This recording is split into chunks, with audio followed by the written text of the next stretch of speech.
गुरुर्ब्रह्मा गुरुर्विष्णुर् गुरुर्ब्रह्मा गुरुर्विष्णुर् गुरुर्देवो महेश्वरः गुरुर्देवो महेश्वरः गुरुसाक्षात् परब्रह्म गुरुर्साक्षात् परब्रह्म तस्मै श्री गुरवे नमः तस्मै श्री गुरवे नमः। यदा यदा हि धर्मस्य ग्लानिर्भवति भारत अभ्युत्थानं धर्मस्य तदात्मानं सृजाम्यहम् परित्राणाय साधूनां विनाशाय च दुष्कृतां धर्म संस्थापनार्थाय संभवामि युगे युगे। प्रेम से बोलो श्री कृष्ण भगवान की जय। प्यारे भक्तों, मित्रों, श्री भागवत गीता यथारूप का भव्य अमृतपान चल रहा है। मित्रों, भूमिका समाप्त हुई थी। मैं आचार्य श्री राजेंद्र कुमार सूर्यवंशी भगवान श्री कृष्ण की चरणों की धूल, उनका शिष्य, भगवान की अमृतवाणी मैं अपने मुख द्वारा प्रस्तुति कर रहा हूँ। आप सभी को प्रसाद लेने के लिए आमंत्रित कर रहा हूँ। मित्रों, भक्तों, गीता स्वयं भगवान श्री कृष्ण हैं। वो अपने मुख द्वारा आपको अमृत पान करा रहे हैं, तो अमृत पान करना मत भूलिए। तो एक बार बोल दो ना, राधे राधे। तो प्रेम से बोलो श्री कृष्ण भगवान की जय। मित्रों, इससे पहले भूमिका चल रही थी यथारूपम की। मैं कुछ महापुरुषों के जो उन्होंने इस भागवत गीता का बहुत सुंदर तरीके से हिंदुस्तान से बाहर पूरे संसार में जिसकी व्याख्या की, उनके एक एक करके मैं नाम और उनकी अमृतवाणी थोड़ी सी सुनाऊंगा। ज़्यादा लंबा प्रसंग नहीं है, तो ध्यान से सुनिएगा। कृष्ण कृपा श्री अमूर्ति श्री मद ऐसी भक्ति वेदांत स्वामी प्रभुपाद, संस्थापन आचार्य अंतर्राष्ट्रीय कृष्ण भावनामृत संघ, संपूर्ण विश्व में वैदिक ज्ञान के अद्वितीय प्रचारक। यानी कि जो ये वैदिक ज्ञान है, जो मतलब परे का ज्ञान है, संपूर्ण विश्व में जो है उन्होंने प्रचार किया था, उनका नाम था प्रभुपाद। बहुत अच्छे से जानते हैं आप। तत्पश्चात शील भक्ति सिद्धांत सरस्वती गोस्वामी महाराज कृष्ण कृपा श्री मूर्ति ऐसी भक्ति वेदना स्वामी प्रभुपाद के आध्यात्मिक गुरु तथा आधुनिक युग के सबसे महान विद्वान तथा भक्त। बहुत ही कृपा दृष्टि थी इनकी। मैं इनका नाम एक बार फिर आपको बतला देता हूँ कि शील भक्ति सिद्धांत सरस्वती गोस्वामी महाराज की जय हो। तो सरस्वती गोस्वामी महाराज कृष्ण कृपा श्री मूर्ति ऐसी भक्ति वेदना स्वामी प्रभुपाद के आध्यात्मिक गुरु, मतलब प्रभुपाद के आध्यात्मिक गुरु थे तथा आधुनिक युग के सबसे महान विद्वान तथा भक्त थे, और बहुत जिनका नाम प्रचारक हुआ। मित्रों, अपने पार्षदों से घिरे हुए भगवान श्री कृष्ण चैतन्य श्री कृष्ण के गौर सुंदर अवतार हैं। भगवान श्री कृष्ण के आदर्श भक्त के रूप में अवतारित होकर उन्होंने अपने अनुकरणीय आचरण द्वारा भगवत प्रेम की शिक्षा दी। वो थे चैतन्य महाराज। अब आता नाम धृतराष्ट्र का। धृतराष्ट्र संजय से युद्ध भूमि की घटनाओं के विषय में पूछते हैं अपने गुरुदेव शील व्यास देव की कृपा से संजय धृतराष्ट्र के कक्ष में होते हुए भी कुरुक्षेत्र की युद्ध भूमि को देख सकते थे। करुणा और शोक में मगन हो रहे अश्रुपूर्ण नेत्रों वाले अर्जुन से श्री कृष्ण ने ये वचन कहे, जिनका आत्मज्ञान नष्ट हो गया है, जो अल्प बुद्धि है और क्रूर कर्मों द्वारा सबका अहित करते हैं, वे आसुरी स्वभाव वाले मनुष्य जगत के नाश के लिए ही उत्पन्न होते हैं। भागवत गीता 16 और 9 में इसका उल्लेख है। मित्रों, जिस प्रकार वृद्ध जीव को इस देह में कर्म से कौमार, यौवन तथा वृद्ध अवस्था की प्राप्ति होती है, उसी भांति मृत्यु होने पर अन्य देह की प्राप्ति होती है। यानी कि कर्मों के अनुसार आपको जो है जन्मों में भटकना पड़ता है। जब जब धर्म की हानि और अधर्म की अवृद्धि होती है, तब तब श्री भगवान अवतार लेते हैं। देश काल के अनुसार अनेक दिव्य स्वरूप धारण करने पर भी उनके वे सभी स्वरूप वही पूर्ण पुरुषोत्तम भगवान है। मोक्ष अवतार इस प्रकार की व्याख्या, बहुत सुंदर सुंदर इनके अवतारित थे भगवान श्री कृष्ण। यथार्थ ज्ञानी विद्या विनय युक्त ब्राह्मण गाय, हाथी, कुत्ते और चंडाल में समदर्शी होते हैं। यानी कि मित्रों, कहने का तात्पर्य यह कि यथार्थ ज्ञानी, जो ज्ञानी पुरुष होते हैं, विद्या जिनको प्राप्त होती है, विनय युक्त, यानी मतलब बहुत तरह तरह के वो जो व्याख्यान करते हैं वो ब्राह्मण होते हैं। विनय युक्त ब्राह्मण जो हर चीज में सर्वव्यापी होते हैं।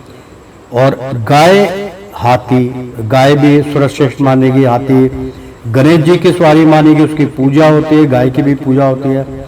कुत्ता दरवेश माना गया है। और चंडाल में समदर्शी होते हैं, यानी कि एक समान वो भक्ति में समझते हैं कि सब जीव, सब लोग एक समान है, इनका दान पुण्य करना चाहिए।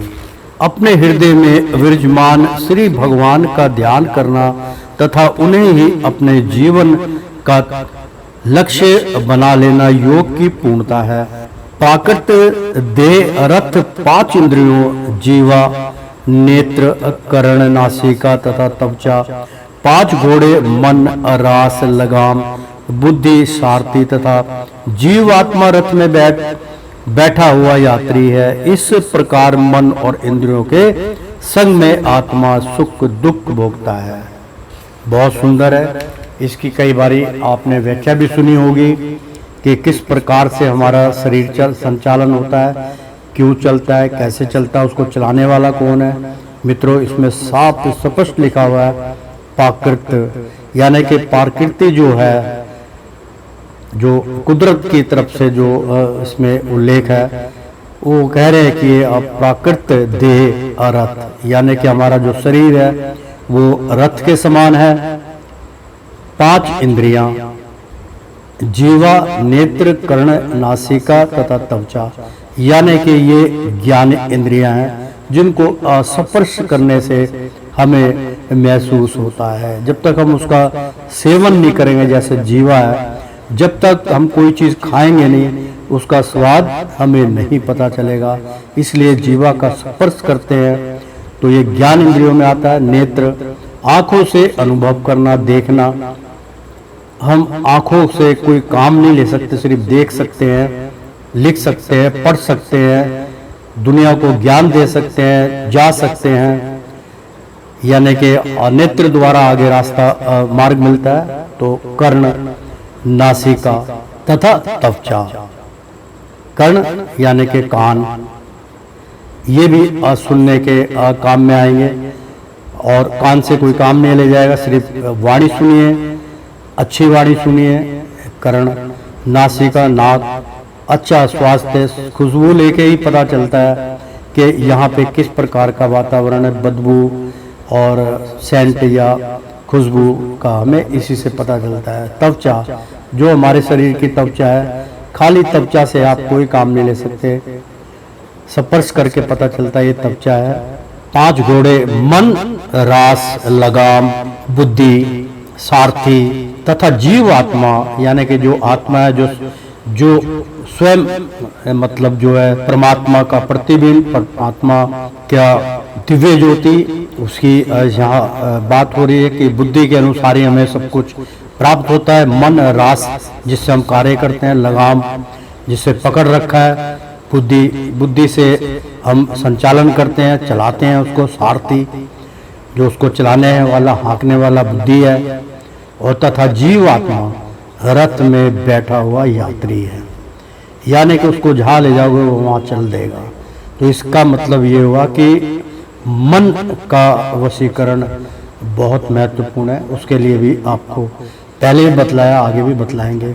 इस प्रकार मन और इंद्रियों के संग में आत्मा सुख और दुख भोगता है। मतलब अगर आत्मा निकल जाए तो सुख दुख सब समाप्त हो जाएगा। जब तक वो है तो दुख का अनुभव और सुख का अनुभव आपको करना ही पड़ेगा। जो भी असत्य गुणों, रजोगुणों अथवा तमोगुणों से उत्पन्न होने वाले भाव हैं, वे मेरी ही शक्ति के द्वारा अभिव्यक्त होते हैं। इन 3 प्रकार के गुणों द्वारा मोहित यह सारा संसार इन गुणों से परे मुक्त अविनाशी को नहीं जानता। हम बार बार उल्लेख करते हैं तीनों गुणों का। अगर आपने अविनाशी भगवान को जानना है, परे की दुनिया को जानना जो नाशवान नहीं है, अविनाशी है, उनको अगर आप जानना चाहते हैं तो तीनों गुणों को आपने लांघना पड़ेगा, उनका मुंह छोड़ना पड़ेगा। अल्प बुद्धि मनुष्य देवताओं से कृपया याचना करके अपने इच्छित भोगों को प्राप्त करते हैं, जो अल्पकालिक होते हैं तथा मृत्यु के समय छीन लिए जाते हैं, परंतु वास्तव में ये सब भोग श्री भगवान के द्वारा ही दिए जाते हैं। तो जब मृत्यु के पश्चात ऐसा कुछ सामने आएगा तो हरि बचाएंगे, और हरि की कृपा से सारा संसार, अब वो बहुत विराट रूप यहाँ मेरे सामने दर्शनाथ हो रहे हैं, तो सभी उसके अंदर हैं। श्री भगवान के अविश्व रूप को देखकर अर्जुन हाथ जोड़े हुए प्रार्थना करने लगा।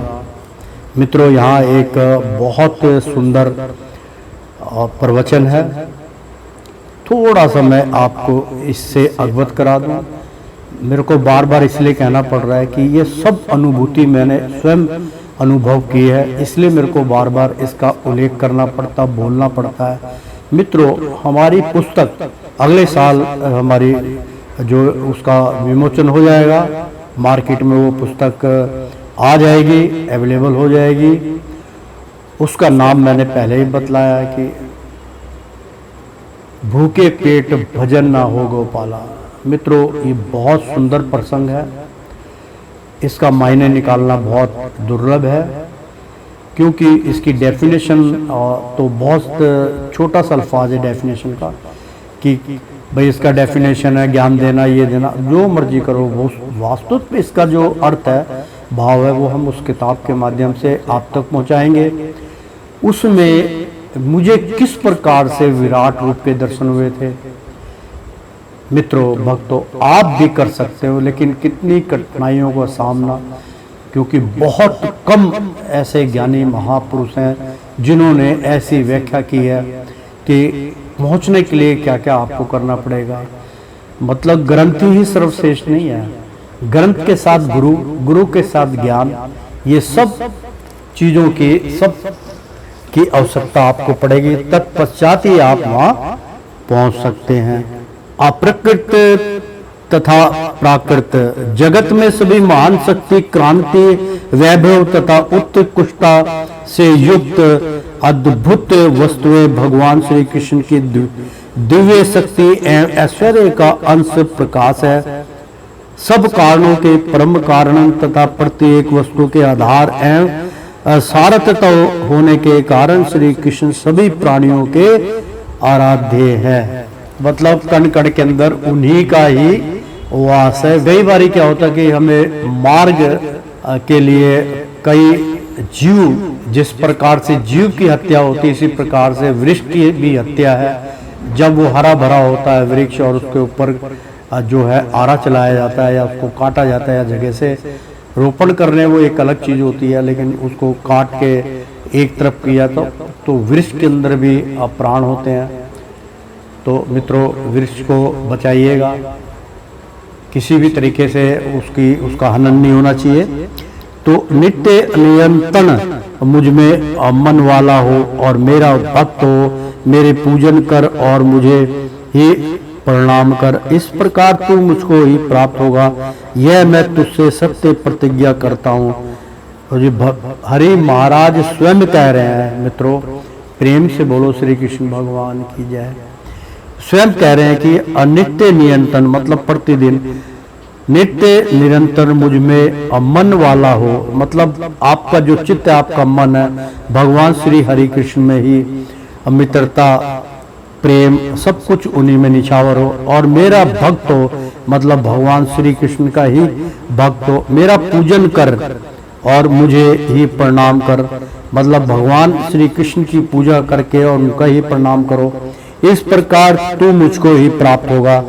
तो भगवान कहते हैं कि तब ऐसा करेगा तो मुझे ही प्राप्त होगा, यह मैं तुझसे सत्य प्रतिज्ञा करता हूँ, क्योंकि तू मेरा अतिशय प्रिय सखा है। हमने इससे पहले बताया ना किस प्रकार से आपको भगवान के समक्ष पहुंचना है। तो मित्रों, ये थोड़ा सा महापुरुषों की व्याख्या थी, भगवान ने भी कुछ वचन आपको सुनाए। प्रेम से बोलो श्री कृष्ण भगवान की जय। मित्रों, बहुत सुंदर पीछे जो एपिसोड है हमारे, मैं आपसे निवेदन करूंगा कि ध्यान से प्रत्येक धारावाहिक को आप ग्रहण कीजिएगा। समझ लीजिए आप भगवान के मुख के द्वारा प्रसाद दिया हुआ आप ग्रहण करें। तो प्रेम से बोलो श्री कृष्ण भगवान की जय। एक बार बोल दो ना राधे राधे। तो मित्रों, भागवत गीता यथारूपम भगवान श्री कृष्ण की अनमोल वाणी का आज शुरुआत हो रही है, प्रारंभ कर रहे हैं। आज हम शुरू कर रहे हैं पहला अध्याय। बहुत सुंदर, बहुत महत्वपूर्ण यहाँ पर प्रसंग चल रहा है मित्रों, क्योंकि अभी समय मैं इसलिए थोड़ा सा ले रहा हूँ कि आपको उस माध्यम में ले जाऊं जहाँ से अब हमने शुरुआत करनी है। तो एक बार बोल दो ना राधे राधे। भागवत गीता यथारूपम का अमृतपान की आज शुरुआत हो रही है। पहला अध्याय हम शुरू कर रहे हैं, अध्याय 1 अब शुरू होता है। ध्यान से सुनिए, प्रेम से बोलो श्री कृष्ण भगवान की जय। तो मित्रों, कुरुक्षेत्र के युद्ध स्थल में असैन्य निरीक्षण धृतराष्ट्र उवाच धर्म क्षेत्रे कुरुक्षेत्रे संवेता युयुतस्सव मामका पांडवा सर्वः किम कुर्वते असंजय। धृतराष्ट्र यानी कि उवाच, राजा धृतराष्ट्र ने कहा, धर्म क्षेत्र धर्म भूमि तीर्थ स्थल में कुरुक्षेत्र यानी कुरुक्षेत्र नामक स्थान में संवेता मतलब एकत्र, जहाँ सब लोग इकट्ठे हो जाते हैं।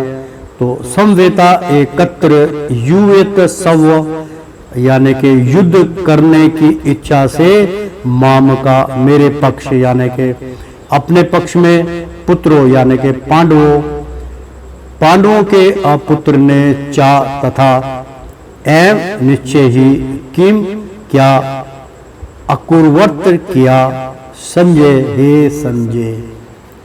अनुवाद, धृतराष्ट्र ने कहा, हे संजय, धर्म भूमि कुरुक्षेत्र में युद्ध की इच्छा से एकत्र हुए मेरे तथा पांडवों के पुत्रों ने क्या किया।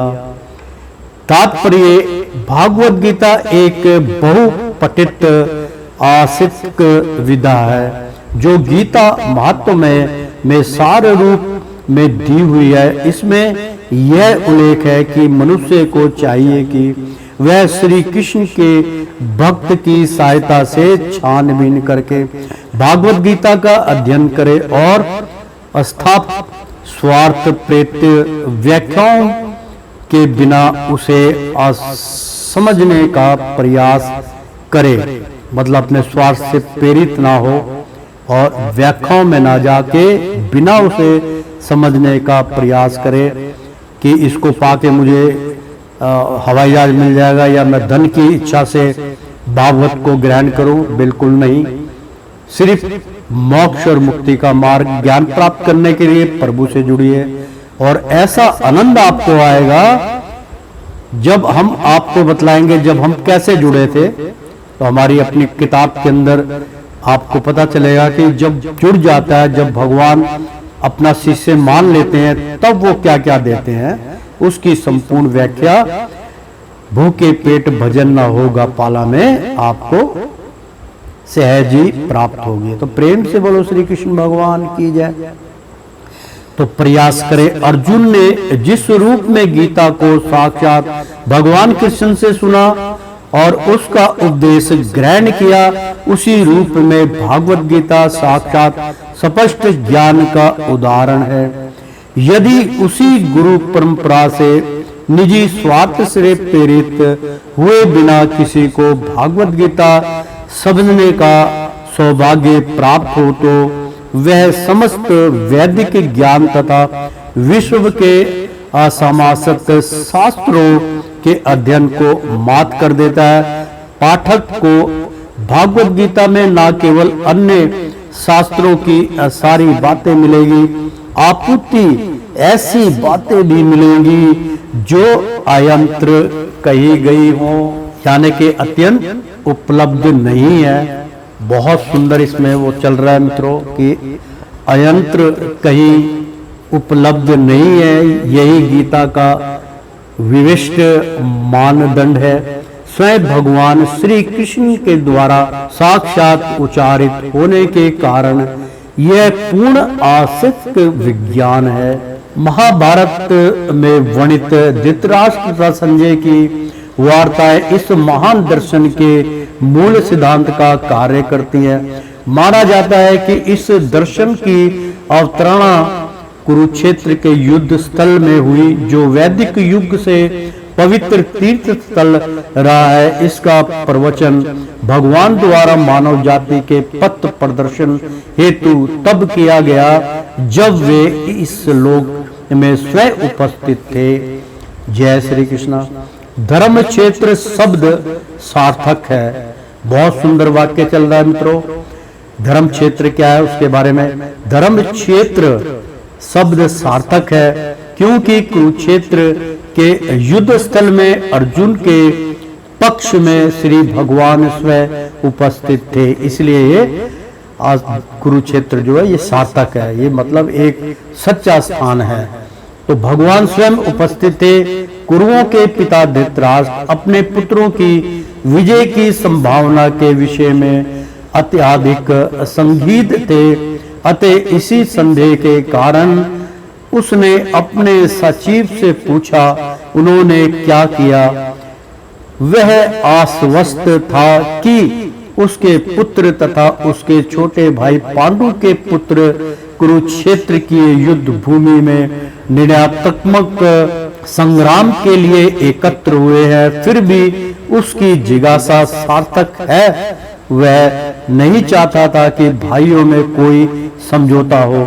अतः वह युद्ध भूमि में अपने पुत्रों की न्यायी भाग्य भावी के विषय में आश्वस्त होना चाह रहा था, क्योंकि इस युद्ध को कुरुक्षेत्र में लड़ा जाना था, जिसका उल्लेख वेदों में स्वर्ग के निवासियों के लिए भी तीर्थ स्थल के रूप में हुआ है। अतः धृतराष्ट्र अत्यंत भयभीत था कि इस पवित्र स्थल का युद्ध के परिणाम पर कैसा प्रभाव पड़ता है। उसे भली भांति ज्ञात था कि इसका प्रभाव अर्जुन तथा पांडु के अन्य पुत्रों पर अत्यंत अनुकूल पड़ेगा, क्योंकि वे सभी स्वभाव से पुण्यात्मा थे। संजय श्री व्यास का शिष्य था, अतः उनकी कृपा से संजय धृतराष्ट्र के कक्ष में बैठे बैठे कुरुक्षेत्र के युद्ध स्थल का दर्शन कर सकता था। इसलिए धृतराष्ट्र ने उससे युद्ध स्थल की स्थिति के विषय में पूछा। पांडव तथा धृतराष्ट्र के पुत्र दोनों ही एक वंश से संबंधित हैं, किंतु यहाँ पर धृतराष्ट्र के वाक्य से उसके मनोभाव प्रकट होते हैं। उसने जानबूझकर अपने पुत्रों को कुरु कहा और पांडवों के पुत्रों को वंश के उत्तराधिकारी से विलग कर दिया। इस तरह पांडु के पुत्रों अर्थात अपने भतीजों के साथ धृतराष्ट्र की विशिष्ट मन स्थिति असमझी जा सकती है। जिस प्रकार धान के खेत में अवांछित पौधों को उखाड़ दिया जाता है, उसी प्रकार इस कथा के प्रभाव से ऐसी आशा की जाती है। मतलब यहाँ बहुत अच्छा उदाहरण है मित्रों कि विशिष्ट मन स्थिति समझी जा सकती है कि जिस प्रकार धान के खेत में अवांछित पौधों को उखाड़ दिया जाता है, यानी कि धान की जब खेती होती है तो उसमें जो घास अलग से उगाती है वो आती है कि भाई वो पौधे को धान को खराब ना करे, उसको उखाड़ के फेंक दिया जाता है। इसी प्रकार का बहुत सुंदर इसमें तर्क दिया है। तो उसी प्रकार इस कथा के आरंभ से ऐसी आशा की जाती है कि जहां धर्म के पिता श्री कृष्ण उपस्थित हो, वहां कुरुक्षेत्र रूपी खेत में दुर्योधन आदि धृतराष्ट्र के पुत्र रूपी अवांछित पौधों को समूल नष्ट करके युधिष्ठिर आदि नियातंत्र धार्मिक पुरुषों की स्थापना की जाएगी। यहाँ धर्म क्षेत्र तथा कुरुक्षेत्र शब्दों की उनकी ऐतिहासिक तथा वैदिक महत्ता है के अतिरिक्त यही सार्थ करता है। बहुत सुंदर है। अध्याय 1 चल रहा है मित्रों। कुरुक्षेत्र के युद्ध स्थल में सैन्य निरीक्षण चल रहा है। संजय वाच, अब संजय क्या कह रहे हैं? दृष्टा तू पांडवान कहा विवंड दुर्योधन स्तदा आचार्य अमुप संग राजा वचन अमा प्रवृत्ति, यानी कि अर्थात संजय उचाओ। संजय ने कहा दृष्टा देखकर तू, लेकिन पांडव अनेकम, पांडवों की सेना को व्यूडम या बहुरचना को दुर्योधन राजा दुर्योधन ने तदा उस समय आचार्यम शिक्षक यानी के गुरु उपसंग में के पास जाकर राजा वचनम शब्द अब्रवीत कहा। बहुत सुंदर अनुवाद। अर्थात संजय ने कहा, हे राजन, पांडवों पुत्रों द्वारा सेना की वही रचना देखकर राजा दुर्योधन अपने गुरु के पास गया और उसने ये शब्द कहे। तात्पर्य, धृतराष्ट्र जन्म से अंधा था। दुर्भाग्यवश वह आध्यात्मिक दृष्टि से भी वंचित था। वह यह भी जानता था कि उसी के समान उसके पुत्र भी धर्म के मामले में अंधे हैं और उसे विश्वास था कि वे पांडवों के साथ कभी भी समझौता नहीं कर पाएंगे, क्योंकि पांचों पांडव जन्म से ही पवित्र थे। फिर भी उसे तीर्थ स्थान के प्रभाव के विषय में संदेह था। इसलिए युद्ध भूमि की स्थिति के विषय में उसके प्रश्न के अमतमय को संजय समझ गया। अतः वह निराश राजा को प्रोत्साहित करना चाह रहा था उसने उसे विश्वास दिलाया कि उसके पुत्र पवित्र स्थान के प्रभाव में आकर किसी प्रकार का समझौता करने नहीं जा रहे थे। उसने राजा को बताया कि उसका पुत्र दुर्योधन पांडवों की सेना को देखकर तुरंत अपने सेनापति द्रोणाचार्य को वास्तविक स्थिति से अवगत कराने गया। यद्यपि दुर्योधन को राजा कहकर संबोधित किया गया तो भी स्थिति की गंभीरता के कारण उसे सेनापति के पास जाना पड़ा। अतएव दुर्योधन राजनीतिज्ञ बनने के लिए सर्वथा उपयुक्त था, किंतु जब उसने पांडवों की व्यूह रचना देखी तो उसका यह कूटनीतिक व्यवहार उसके भय को छिपा ना पाया। तो मित्रों, तभी कहते हैं इस पूरे प्रसंग का मतलब सारांश ये है कि किसी भी देश का राजा दुर्भाग्यपूर्ण अंधा नहीं होना चाहिए। इसलिए जितने भी संसार के अंदर राज्य हैं, सब में जो प्रधान होता है, जो संचालन करता है, वो कोई भी अंधा नहीं होता। पश्यन्ता पांडवो पुत्र त्राणा मार्चर्य अमहाते चामुमो वेहंडा दुर्पट टुक्त्रेण तथा शिष्येण क्षमता पश्ये, यानी कि पश्ये देखिए, एताम इस पांडवों पुत्रानाम पांडवों के पुत्रों की आचार्य है आचार्य गुरु अमहतिम विशाल चमु सेना को वैड्यम व्यवस्थिति दुर्पद पुत्रेण दुर्बद के पुत्र द्वारा तव तुम्हारे शिय द्वारा धी अमाता अत्यंत बुद्धिमान। मित्रों, बहुत सुंदर यहाँ पे आया कि श्रेष्ठ शिष्य द्वारा, यानी कि अधि अमाता अत्यंत बुद्धिमान।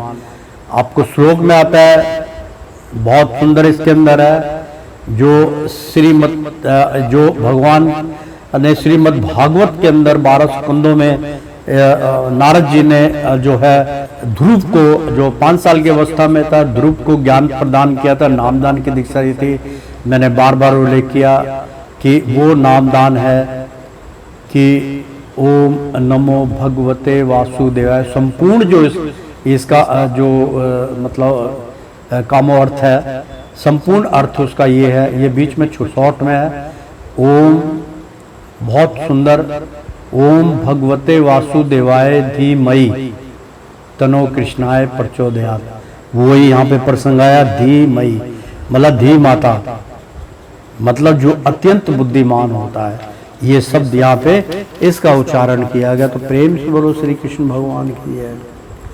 श्रीमद् भागवत गीता यथा रूपम अध्याय 1 चल रहा है। मित्रों, अनुवाद।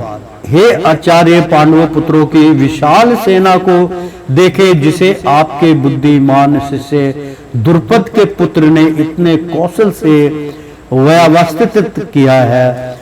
तात्पर्य, परम राजनीतिज्ञ दुर्योधन महान ब्राह्मण सेनापति द्रोणाचार्य के दोषों को इंगित करना चाहता था। अर्जुन की पत्नी द्रौपदी के पिता राजा द्रुपद के साथ द्रोणाचार्य का कुछ राजनीतिक झगड़ा था। इस झगड़े के फलस्वरूप द्रुपद ने एक महान यज्ञ संपन्न किया, जिससे उसे एक ऐसा पुत्र प्राप्त होने का वरदान मिला जो द्रोणाचार्य का वध कर सके।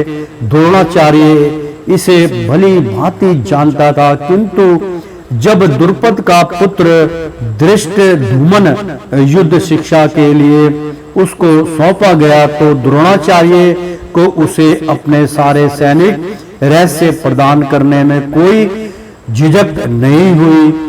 अब धृष्टद्युम्न कुरुक्षेत्र की युद्ध भूमि में पांडवों का पक्ष ले रहा था और उसने द्रोणाचार्य से जो कला सीखी थी उसी के आधार पर उसने यह व्यूह रचना की थी।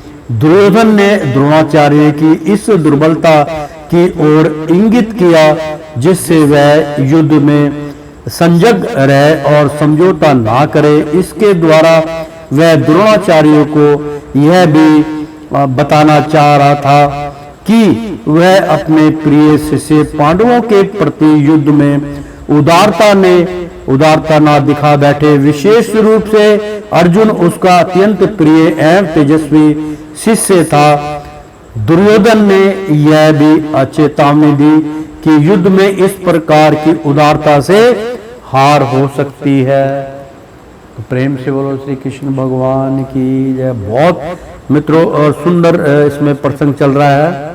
अत्र असुरा महेशुवासा भीमा अर्जुन समः युद्धि युयुधानो विराटक्ष द्रुपद दक्ष महारथ।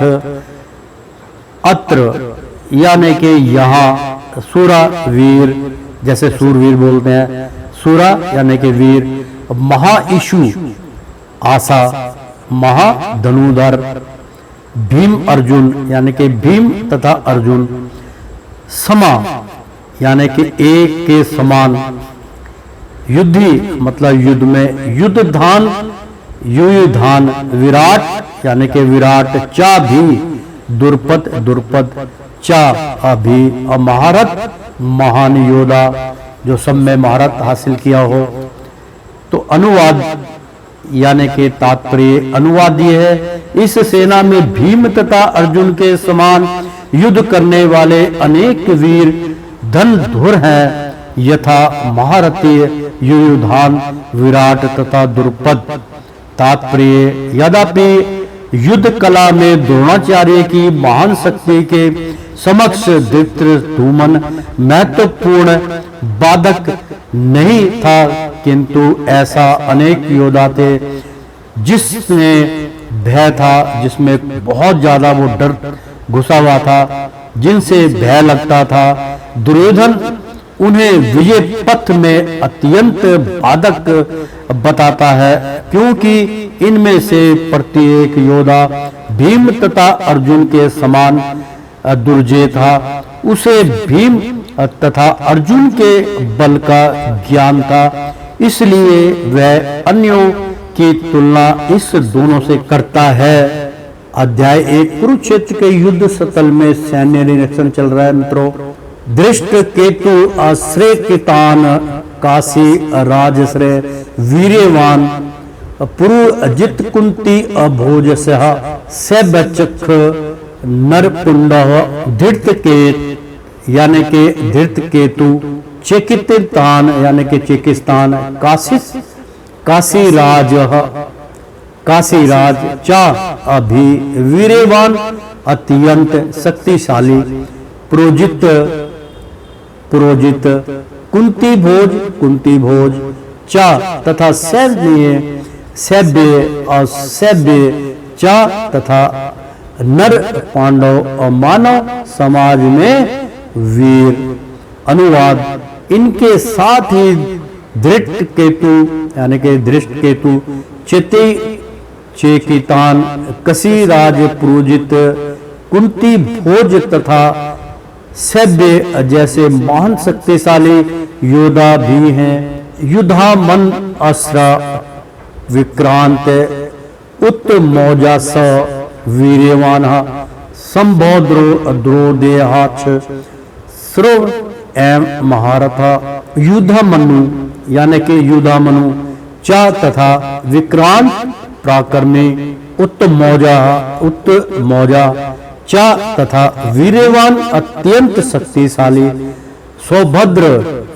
सुभद्र का पुत्र द्रिपदेवा के पुत्र चा तथा सर्वे सभी एवं निश्चित ही महारथी।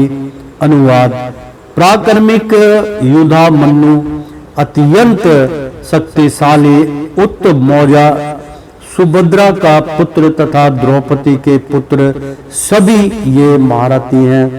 अस्मांक तो विशेषता ये तनि अबोध द्योजतम न्याका मम सैन्य से संज्ञार्थ तन ब्रैविनी आते आस्मकर हमारे तू, लेकिन विशिष्टता विशेष शक्तिशाली ये जो तान उनको यानी कि निबोध जरा ज्ञान लीजिए, जानकारी प्राप्त कर लें। दिज उत्तम हे ब्रह्मांड छेद श्रेष्ठ और नायिका सेनापति कप्तान मम मेरी सैन्य से सेना के संग अधम सूचना के लिए तान उन्हें ब्रह्मी भी बता रहे हैं ते आपको अनुवाद। किंतु हे ब्राह्मण श्रेष्ठ, आपकी सूचना के लिए मैं अपनी सेना के उन नायकों के विषय में बताना चाहूंगा जो मेरी सेना को संचालित करने में विशेष रूप से निपुण है। भावना भीष्म से कर्ण कृपण समिति असंजय अश्वत्थामा विक्रषण सोम दत्ति सत्यथैव च भगवान यानी कि भगवान भीष्म यानी कि भगवान आप भीष्म पितामह भीष्म चा भी कर्ण कृपाचार्य चा तथा समिति सज्जे सदा संग्राम विजयी अवस्थामा विवेक रणा विकर्ण चा तथा सोमदत्त का पुत्र तथा भी एवं निश्चय ही चा भी अनुवाद। मेरी सेना में स्वयं आप भीष्म कर्ण कृपाचार्य अवस्थामा विकर्ण तथा सोमदत्त का पुत्र भूरिश्वा आदि है जो युद्ध में सदैव विजयी रहे हैं। तात्पर्य ये है मित्रों, युद्ध दुर्योधन उन आदित्य युद्ध वीरों का उल्लेख करता है जो सदैव विजयी होते रहे हैं। विकर्ण दुर्योधन का भाई है, अश्वत्थामा द्रोणाचार्य का पुत्र है और सोमदत्ति या भूरिश्वा बहली के राजा का पुत्र है। कर्ण अर्जुन का आधा भाई है क्योंकि वह कुंती के गर्भ से राजा पांडव के साथ विवाहित होने के पूर्व उत्पन्न हुआ था। कृपाचार्य की जुड़वा बहन द्रोणाचार्य को ब्याही थी। प्रेम से बोलो श्री कृष्ण भगवान की जय। तो मित्रों, बहुत सुंदर यहाँ पर प्रसंग चल रहा है, तो प्रेम से बोलो श्री कृष्ण भगवान की जय। ओ श्रीमन नारायण नारायण हरि हरि, तेरी लीला सबसे न्यारी न्यारी, बोलो हरि हरि। ओ श्रीमन नारायण नारायण हरि हरि। प्रेम से बोलो श्री कृष्ण भगवान की जय।